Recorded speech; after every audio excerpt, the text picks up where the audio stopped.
ค่ะมีอะไรบ้าง อย่างแรกก็มีอันนี้เพิ่งเปิดด้วยค่ะอุ้ยเปิดออก อันนี้เราได้มาจากกระชับปองนะคะที่กดที่ตู้ค่ะ ใช่ค่ะ อันนี้ก็เปิดสามารถเปิดได้ ค่ะดูนะคะคู่มือ มีคู่มือให้ค่ะ มีคู่มือให้ มีอะไรบ้าง อย่างแรกเราก็ต้องใส่ล้อก่อน ใส่ล้อก่อน ล้ออยู่นี่ค่ะดูคู่มือก่อนค่ะ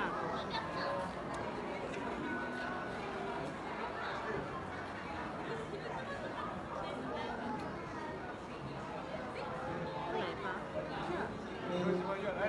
อย่างนี้ค่ะหงายท้องหงาย อุ้ยเหมือนมันหงายท้องเหรอ ค่ะให้ตรงกลางโอเค จึ๊บแล้วก็อีกด้านหนึ่งเขาจะมีสติ๊กเกอร์ให้หมายเลขมา อุ้ยมันยกได้ด้วยทำไมอ่ะทำไมมันยกได้ด้วยอ่ะ ติดไม่สนิทอะค่ะ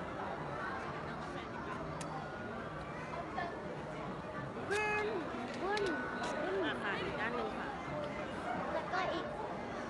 อุ้ย ถูกไหมคะ เดี๋ยวก่อน ต้องเป็นอันนี้ขึ้นค่ะ ต้องเป็นอย่างนี้ค่ะ โอเค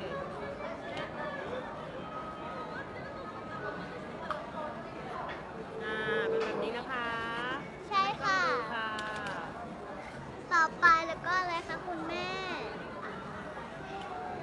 ติดสติกเกอร์ค่ะ อันนี้ค่ะ จะต้องแปะตรงไหนคะ เอาติดสติกเกอร์ให้เสร็จก่อนค่ะ ติดสติกเกอร์ให้เสร็จก่อน อันนี้เอาอันปังแมนติดตรงนี้นะคะ อันนี้เป็นรูปอันปังแมน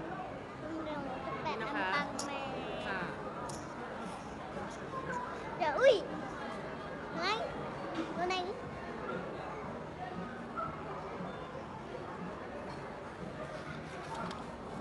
เราต้องแปะให้ตรงๆ นี่เสร็จแล้ว ต่อไปค่ะ มีอะไรอีกคะ อันนี้ค่ะ หน้าต่างหน้าต่าง 6ค่ะ แบบโอโคโนมิยากิเส้นผัด ไหนล่ะคะ แล้วก็เป็นข้าวหน้า อันนี้อันใหญ่ ราด อะค่ะ ไข่ อันใหญ่ติดตรงไหนคะ ไม่รู้ค่ะ ข้าวหน้าไก่ต่างๆ แล้วก็ราดไข่ คือหนูสั่งอันนั้นไป อัน แล้ว นี้ค่ะ มัน ใช่ ดู ไหม น่า คะ กินมาก ก็มีเทมปุระเทมปุ อัน ระ นี้ เขา คื ไม่ ออัน กิ นี้ น ใช่ไหมคะ ใช่เหรอ ใช่ไหมคะ ไม่รู้ค่ะ นี่กับสองอันเนี้ย อันนี้มันเอาขึ้นยังไงอะคะ อ๋อ อันนี้ติดค่ะ ใช่ไหมคะ ใช่เหรอ มันเป็นอย่างเงี้ยค่ะ เหรอ ใหญ่จัง เหรอ ถูกไหมคะ มันต้องทำเป็นบ้าน ต่อไปอีกด้านหนึ่งค่ะ ขอโทษครับ อุ๊ย สั่งของลูกแล้วใช่ไหมคะ สั่งรอไอ้นี่มันสั่ง อยากได้ไม้ที่นี่จะถูกไหมแต่เขารู้ราคาบ้านเรา จึ๊บจึ๊บ ไม้ที่สอง นี่ เราต้องซิดขอบนี้ค่ะ ขอโทษค่ะ เอาไปเอา พี่ขอโทษนะคะ พี่เป็นคนชอบอุ้ย